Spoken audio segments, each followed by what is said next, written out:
Es lunes y estamos en Santo Espíritu. Y hoy vamos con un postre. Peras, ahí las tenéis. Hay muchas variedades de peras. Y cada vez hay más variedades de peras. Yo para esta receta pues les aconsejo que sean unas peras que por su textura un tanto dura o consistente puedan resistir la cocción, porque vamos a hacer peras al vino, que son peras cocidas en vino. Y los ingredientes son tan sencillos como lo que veis. Peras, ya digo que unas peras con suficiente consistencia, vino, azúcar, y luego para aromatizar se puede ponerlo las tres cosas que tengo aquí, o solamente una o ninguna, como quieran, pero yo me gusta ponerle el clavo de olor, la canela y el anís estrellado. Evidentemente se llama anís estrellado porque tiene forma de estrella, no porque esté estrellado. Bueno, la elaboración de este plato es sumamente sencilla. Lo único que tenemos que hacer es pelar las peras. Para ello nos habremos de servir, creo, de un pelador como este o como otro parecido, porque nos ayudará a pelarlas, quitarles la menos cantidad de piel y poderlas dejar el rabito, porque luego en la presentación pues hace muy bien que esté la pera entera con su rabito, aunque luego evidentemente el rabito no es un consumible dentro de la pera. Bien, pues esta es la faena que en principio tenemos, pero no me despido porque hay algunos detalles que me gustaría transmitirles de la receta. Bien, el primero de esos detalles es que yo a las peras les voy a cortar la parte trasera para que adquieran una base suficiente como para yo poder depositarlas en la cazuela así de pie. Vamos con la siguiente. Esta tiene una manchita aquí, no quiere decir que la vayamos a tirar, pero para esto no nos vale. La pera, como otras tantas frutas, como la naranja, nos vienen del Oriente, que del Oriente nos vino mucha cosa buena.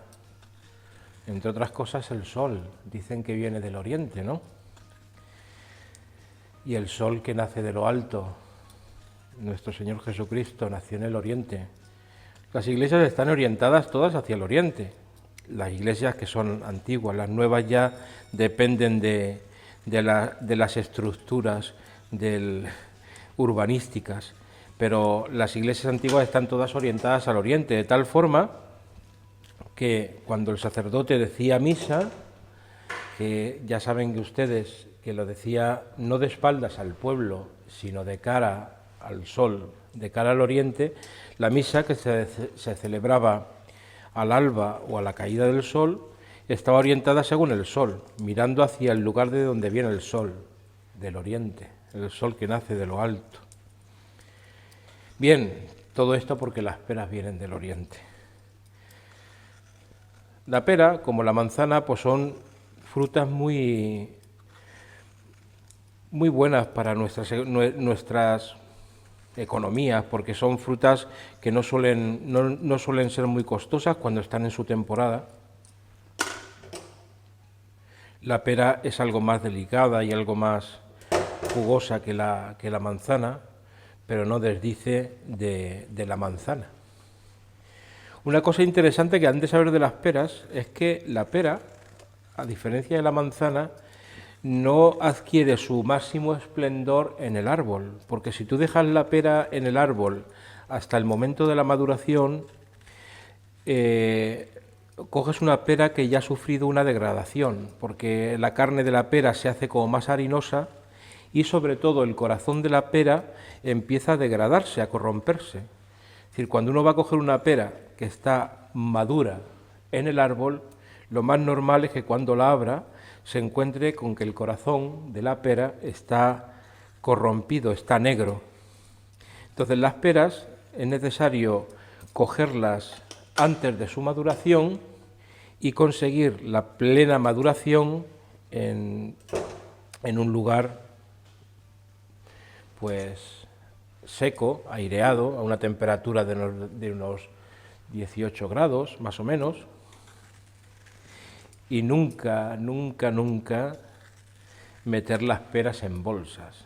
Yo cuando voy al supermercado y veo las peras que están metidas en unas bandejitas envueltas con un plástico, porque la pera es una de esas frutas que respiran mucho, crean mucha humedad, y una pera en una bolsa es una pera que se muere. Bueno, pues este es mi oficio a la hora de pelar las peras. Yo creo que ya han visto ustedes cuál es el ritmo. Yo voy a pelar peras hasta que consiga llenar la cazuela. ¿Saben por qué? Porque si yo tengo que cubrir las peras de vino, habiendo estas peras, necesito 6 o 7 litros de vino. Pero si la olla está llena de peras, evidentemente con 1 litro o litro y medio de vino tendré suficiente. Y no es cuestión ahora de derrochar el vino, que también tiene otras finalidades.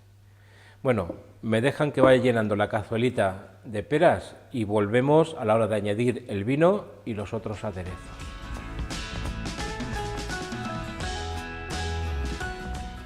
Ya están acomodadas las peras en la cazuela. Ya les digo que ustedes las peras que vayan a hacer, pues busquen una cazuela adecuada para que ocupen la mayor parte del volumen de la cazuela, para evitar poner más vino del necesario. Bien, el vino que tengo aquí es extremeño. Dicen los técnicos en cocina y los que saben de cocina que para este tipo de platos es necesario utilizar un vino de calidad. Y lo que pasa es que a veces cuando decimos calidad nos referimos al dinero y a veces no tiene nada que ver la calidad con el dinero, otras veces sí, y se refieren a vinos, pues eso, de que una botella de vino te puede costar 14, 15 euros o más, un Ribera del Duero, un no sé qué. Bueno, yo voy a utilizar un vino bueno, y además es un vino extremeño, y eso es el vino que utilizamos aquí en casa. Es de un pueblo de Extremadura que los frailes franciscanos queremos mucho, porque fue cuna de muchos frailes allá en la provincia de Badajoz, en un pueblo que se llama Fuente del Maestre. Allí había un convento que, si no recuerdo mal el nombre, se llama el convento de la Expectación, donde se formaban los frailinos, que le llaman allí los extremeños, los frailinos, los frailes pequeñitos. Pues justamente en parte de lo que fue ese convento hay una bodega, la bodega de Pérez Morena o Pérez Moreno. Pues de allá es el vino que utilizamos aquí en casa, y es un vino bodeguero, es decir, un vino del año, pero un vino de una calidad yo creo que suficiente. Un vino tinto, eso sí, tiene que ser un vino tinto. Este extremeño, vayan las glorias a Extremadura, que además esta semana celebramos uno de los santos más grandes que ha dado Extremadura y que ha dado España, San Pedro de Alcántara. Bueno, pues ponemos aquí el vino. Yo tengo aquí 2 botellas que harán lo que hacen las botellas de vino, que ustedes saben que el vino, las botellas nunca tienen volumen de 1 litro, sino de 750 más o menos. Y eso es culpa de los ingleses, que tenían una medida ya en los barriles con otras medidas distintas del litro o de la arroba nuestra, y como había que hacer coincidir las botellas que cabían en cada litro, pues al final las botellas se quedaron de 750. Algo así dice la historia. Yo creo que con estas 2 botellitas voy a tener suficiente. Tampoco hay que cubrirlas enteras, porque si les dejamos la parte alta de la pera se queda fuera del vino, luego nos quedará un aspecto muy gracioso, muy gracioso. El vino. Y al vino vamos a añadir la azúcar o el azúcar. que ya me he enterado que se puede decir de las dos maneras. ¿Cuánto azúcar? Pues yo tengo aquí medio kilo de azúcar. Bueno, eso va en gustos del consumidor. Yo le voy a poner casi prácticamente el medio kilo de azúcar, que por dulce nunca pecamos. Ahora, si estuviéramos comiendo dulce todos los días, pues había que controlarse. Pero no somos muy abundantes los frailes en comer dulces. Para las fiestas, un poquito de canela. La canela pienso yo que podría no estar. Es una de las cosas que podría no estar. Pero bueno, la ponemos. Unos clavos de olor.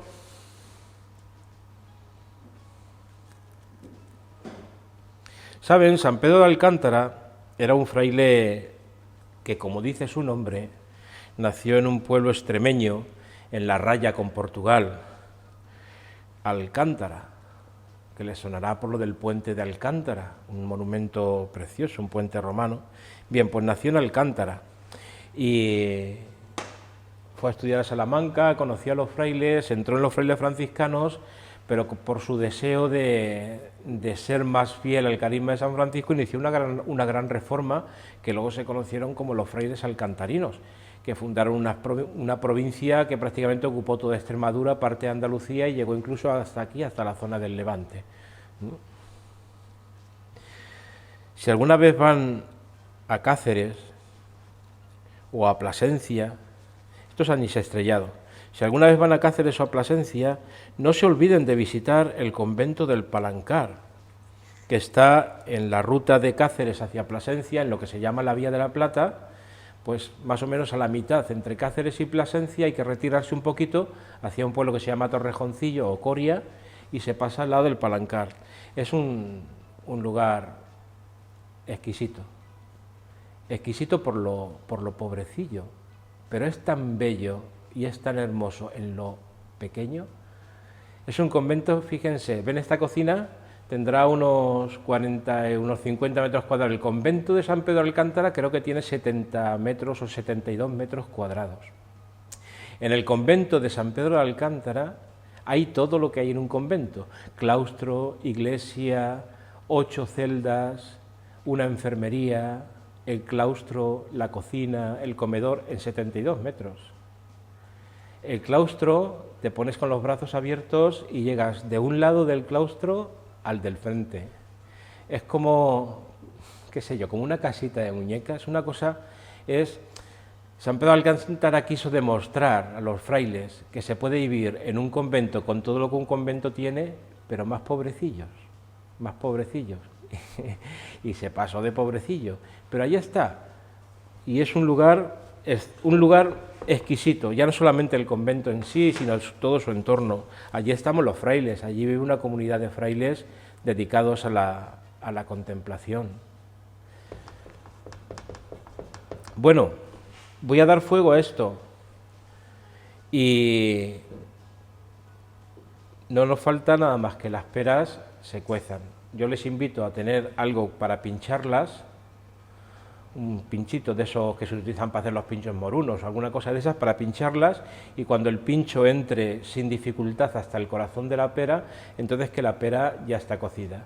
Y entonces pasamos al siguiente momento, que es poner sobre nuestra fuente, sobre nuestro servicio y degustarlas, que para eso nos volveremos a ver dentro de, yo pienso que unos 30-35 minutos. Pero bueno, no dejen de vigilarlas porque no todas las peras tienen la misma textura y unas se cocinan antes que otras. Regresamos con la faena ya prácticamente hecha. Miren, aquí he sacado las peras que están cocidas. Yo simplemente las pinché, no tengo aquí a mano ahora para demostraros la aguja que tenía, pero es simplemente pincharlas. Y si la aguja se clava hasta el centro sin dificultad, ya están cocidas.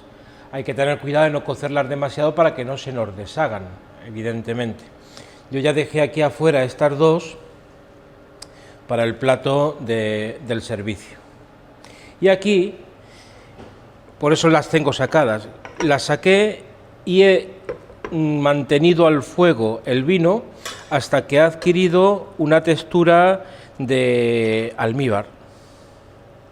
Incluso lo podríamos reducir más, nunca dejar que se haga caramelo, porque ya sería demasiado, pero sí que se reduzca hasta conseguir un almíbar delicioso de vino con los aromas, sobre todo del anís. Saben que el anís es una de las semillas que aporta un aroma más fuerte y sobre todo dulce, porque el anís aporta, yo creo que más dulce que incluso el azúcar, ¿eh? Bien, pues vamos con el servicio. Yo tengo la ilusión de partiros una de las peras para que veáis. Perdonadme que coja un tenedor y lo hagamos de forma correcta.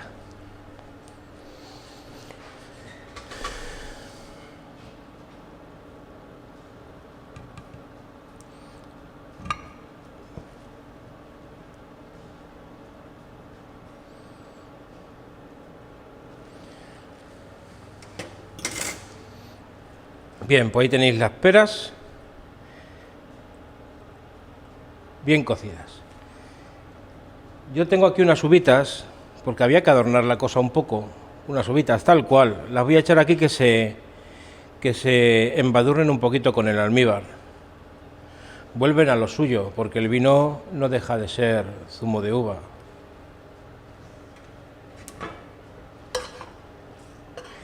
Las doy aquí una vueltecita y miren.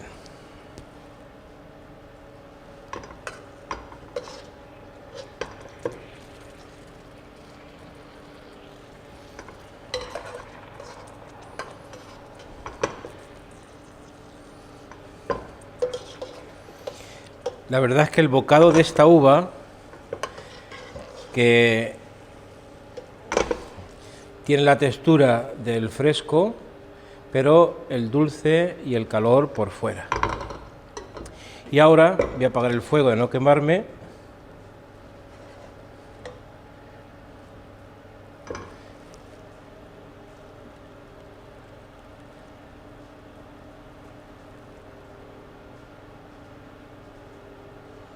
Simplemente embadurnamos un poquito nuestras peras con...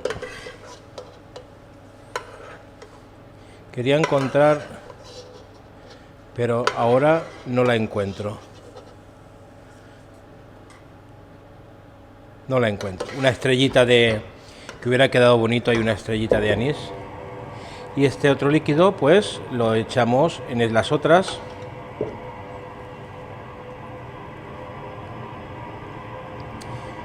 Les vuelvo a hablar de San Pedro de Alcántara. Yo estuve un año completo en el Palancar, en ese convento del que les hablaba antes.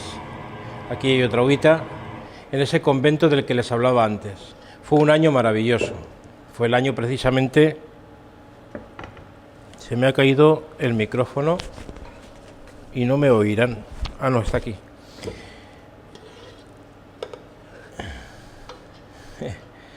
Al final la tenía que encontrar, la estrellita. Fue un año maravilloso en el Palancar.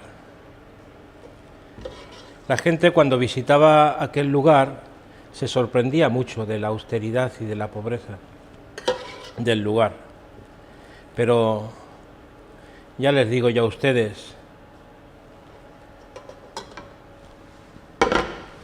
que lo importante para las personas no es tanto lo que tenemos, sino lo que somos. Y no es tanto lo que creemos poseer, sino lo que nos quieren y lo que podemos querer. Cuando hay una comunidad de frailes que se quieren, que se aprecian, que se sienten dar la vida los unos por los otros, hasta debajo de un puente hay alegría. Bueno, felicidades a todos los extremeños, que es su patrón, San Pedro de Alcántara, y mis recuerdos entrañables a Cáceres, donde viví unos años, al Palancar y a toda su comarca, Pedroso de Acín, Coria, Torrejoncillo. Un saludo, extremeños, de corazón. Paz y bien, que aprovechen estas peras al vino. Y nos vemos el lunes próximo.